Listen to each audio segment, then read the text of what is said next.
Hello and welcome, I'm Arumba. Thank you for joining me. Let's play some more Elder Kings beta.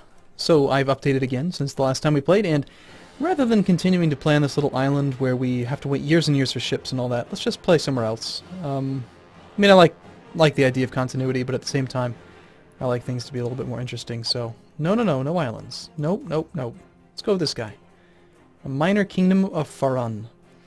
One of the things that I love the most about this mod right now, for me, is updating it and reading the comments on the changes, because I swear, these guys, there's such a awesome group of people making this thing. It's so cool. They're so specific with what's being changed, and they're so prompt. Like, I'm just amazed by it. You know, I was complaining or just mentioning, you know, maybe it would make sense if the prisoners list didn't show up if you didn't have prisoners, and that was something that they changed. So you no longer have a prisoners list if there isn't any prisoners in your jungle. Or jungle. What? No, prison. So, I still don't know if the kidnap plots are working. I can't recall. I think it is. I think I heard that the kidnap plots and the stealing artifacts plots work. And I also read in the changes, I think we have, yes, localizations for all of the town buildings, and I think also the bishoprics. Let's see if we can find one. Yep. So most of them are localized. I think it's all done. There's a couple there that still have no disc, but they have their names. Did they have that before? Maybe they did. I don't recall. It's getting better. Little things are getting changed. Looks like all of them still have that no description. That's fine. You don't really need a description. It tells you what it does. You don't need to say small hull twice or something. Anyway, what else was changed?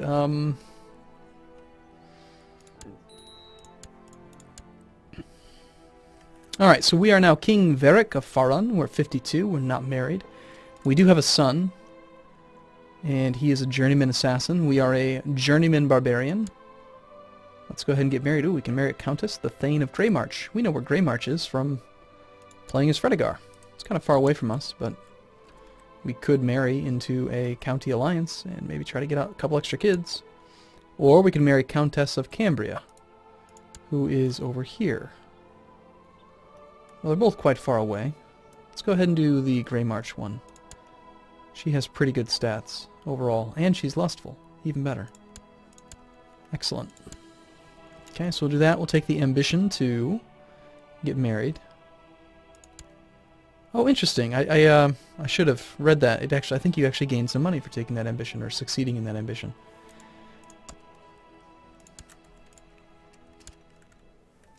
Oh, and the other thing that I saw was that something about the embargo CB was being changed. Like, now you can only embargo people that have trade posts. Or that's the idea, at least, is that, yes, these do have some trade posts. So you can't just like declare an embargo war on somebody that has no trade posts in their country, which is cool. So what shall we try to do? Do we have a spell book? We don't. Let's try this button here. Seems to me like that fourth option is missing.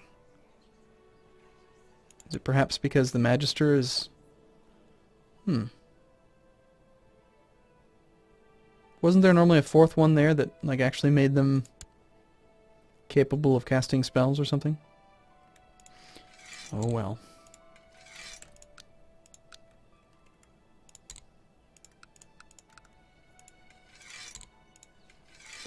It is what it is, I suppose.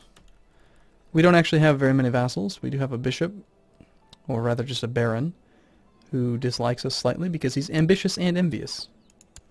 I guess we try to improve relations with him. Sounds fine. The interregnum. Let's go. Let's do this. I love my wife. My in-laws not so much. We'll take the prestige, clearly. Yep, you hear that little noise. We actually got some money for doing that ambition. And let's do the pilgrimage. I do like the 8 divines. It's fun. I now have the shadow birth sign. Okay. My family is indeed important to me.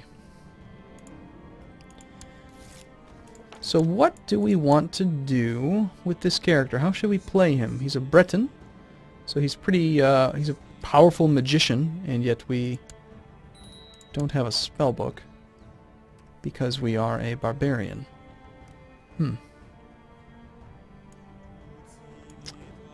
We got surrounded by bandits, and I was sure that I was soon going to be robbed and left for dead when some fellow pilgrims arrived to save us.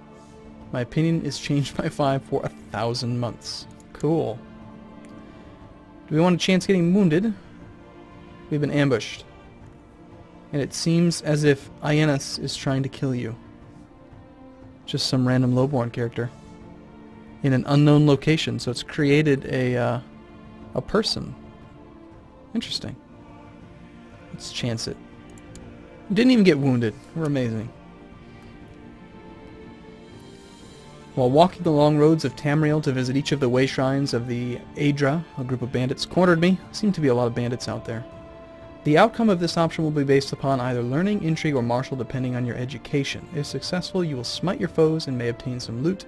If unsuccessful, you will die. So, our education is a martial-based education, so I'm assuming that it's going to be based on martial. If successful, you will escape unharmed, lose some wealth. I'll use my tact with speech to fast-talk my way out of this. Well, diplomacy's our worst. Let's try fighting them. You loot the corpses of your fallen foes in search of wealth. We obtain apparently loot underscore ENC underscore TT.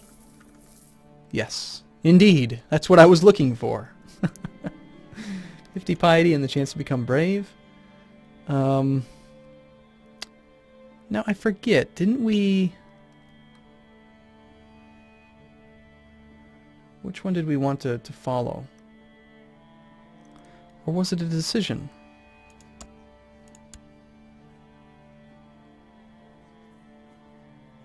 I can't recall. I thought we had an event that popped up on a previous playthrough where we picked up a... Oh, hey, there we go. War magic. Now it's available. Your Magister will be dispatched to... Why did he have the ability to... Does he now, but not earlier? Oh, you know what? I remember reading or hearing... I think I was talking to Corba, and he said that it does take a few days to kick in. So maybe that's just the issue. Your Magister will be dispatched to the target province to boost its troops with their battle magic. And to recruit new war mages to your cause. Pretty significant modifiers. This one does not unlock the spellbook, though. I thought one of these things was supposed to unlock the spellbook with basic spells. A ferocious pack of wolves appear on the road before you. Well, we did just fine before. This will... We seem to lose wealth is like the penalty for everything. Let's just fight them. You loot the corpses! Interesting that in the previous event it had a missing description, but in this one it actually has a successful description.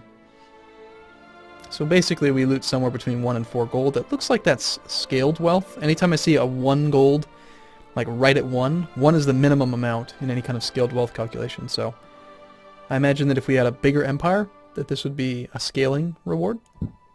Excuse me.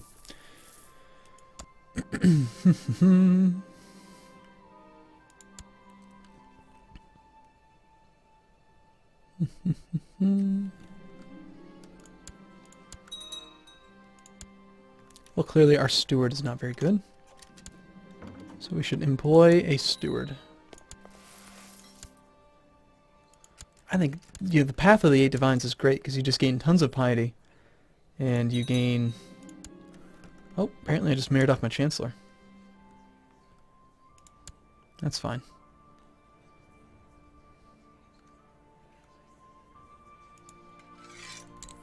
We don't have any Casus Belli, anybody. It wouldn't hurt to try to fabricate claims, though fabricating a claim seems to have been neutered quite a bit compared to vanilla.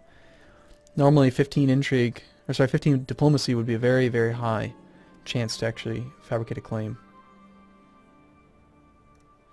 If you are anathema to his ways or particularly impious. This is not the event chain that I did before. I don't remember how I found that. I really liked that one where you got to pick like one, and we picked the one with movement speed and prestige, I think it was. Damn it. Don't tell me you married off my chance. I just did it again. Son of a...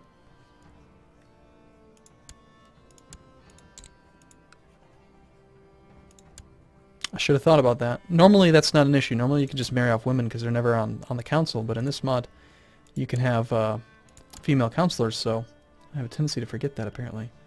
Oh, and we hired a steward. Is she any better? No. Alright, let's hire another one. I spend lots of money on stewards, as you can see. Nothing all that great. I guess we take you... Oh, you're not even... We've got multiple people, but apparently they have to have a specific education path to be able to be Chancellor. I did not know that. Let's try employing a Chancellor then. There we go, that's better. We'll fabricate claims on the weak next door neighbor in Castle Joy.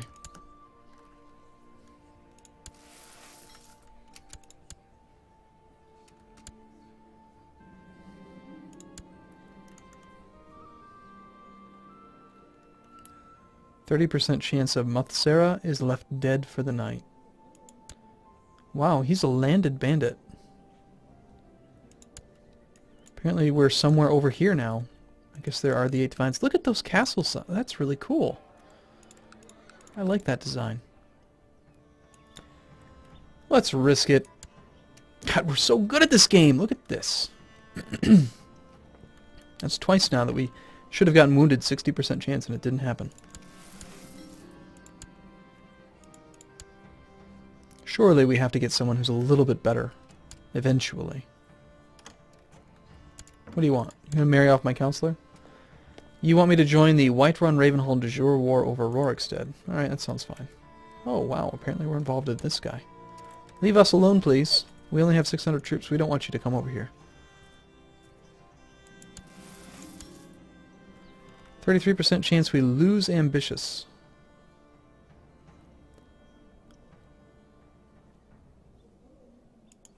We'll make an offering and see what he says.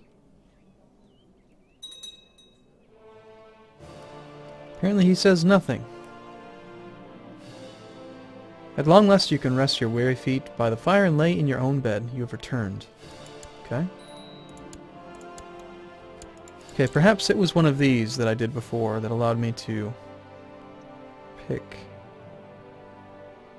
like, seek a blessing or something. I don't remember what it was.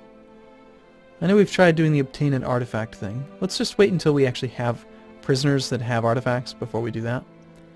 Instead, for now, I think we try to... let's adopt a lifestyle. Lifestyles are almost always good to have. They don't hurt anything. And Maraira needs to get married as well. See, this guy has Zenithar's ear. Zenithar's ear description. Monthly wealth plus 2.5. Damn. Okay, how'd you get that? I want that. I want one of those. We'll marry you off to the Princess of Skyrim, of course.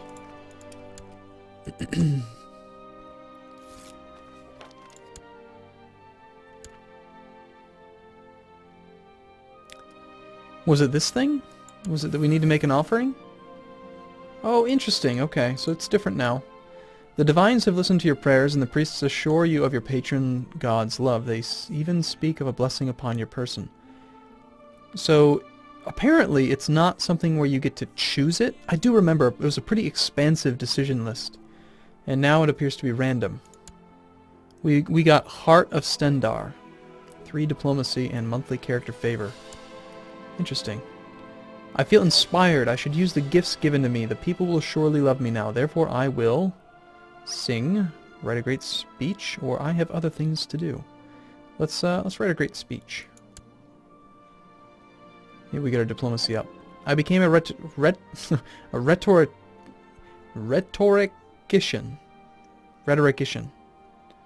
which apparently improves morale, defense, and damage.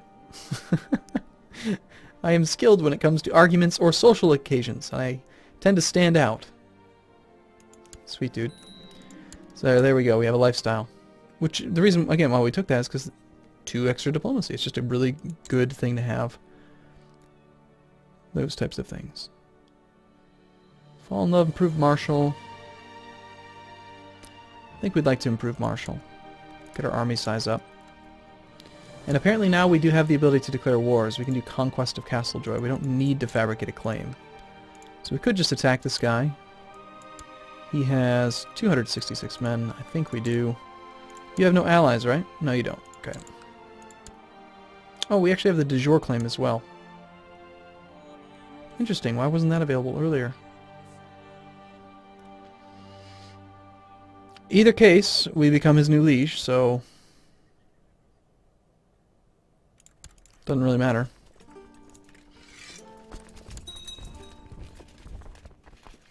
And we've just appointed a court poet.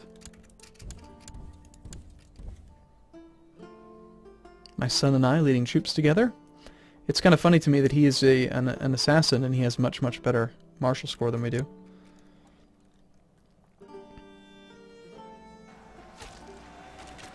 Yes!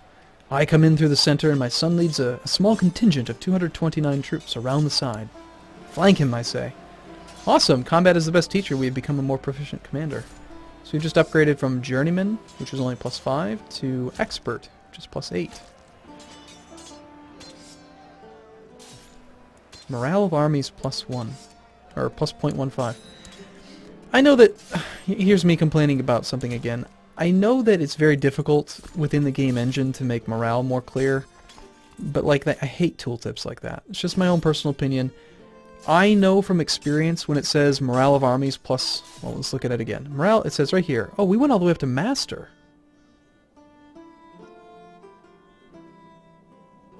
Why did it just go up twice? It said we were going to upgrade to the level 3, but suddenly we become level 4. It seems like it was broken. Anyway, you see where it says morale of armies plus 0.20.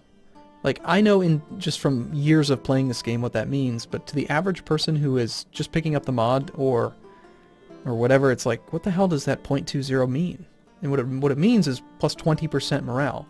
That improves the recovery rate, and so it's gonna they're gonna recover their morale faster, and while they're fighting, they lose morale, but at the same time, see how they're at 4.9 morale per week, and we are at 10.5?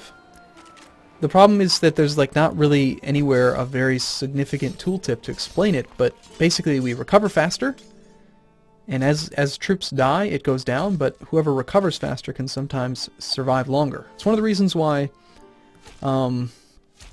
like in Vanilla CK2, if you have a commander who has the defender trait, a much smaller force can just stay locked at full morale because their losses are less than the morale loss relative to their morale gain. I believe our traits also do give us some morale. Morale defense 4.3%. So, you know, I don't know, I just wish that it was more clear. But you can't make it say plus 20%, and I don't think that the Elder Kings mod makers can like expand upon this tooltip or anything, but I just don't like it. Anyway, we're gonna rout her. And rather than chase her down, we'll just siege this. This should go pretty quick. Okay, alright, well I am going to take a break here though. Thank you for watching everyone. I look forward to seeing you in the next video. See you again soon.